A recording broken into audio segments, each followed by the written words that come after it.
Paskaties, es tev parādīšu bildi, kas noteikti liks sirdī mazliet aizrauties.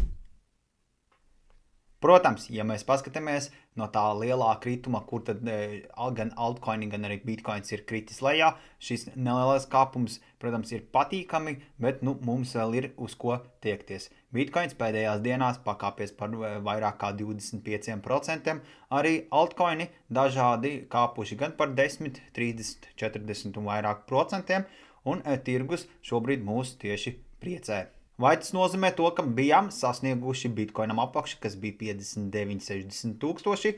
Domāju, ka vēl vienu tādu prieku mēs sagaidīsim un redzēsim, līdz ar to nesteidzamies, neķeram zaļās sveces, kā arī Michael Saylor stratēģija, pakāpjoties bitcoinam virs 75-385, ir izgājis ar break-even ar savu spot portfeli, kurā viņš tur vairāk kā 840 tūkstoši bitcoinus. Ja tev interesē kripto, ieskaties man profilu aprakstlinkā.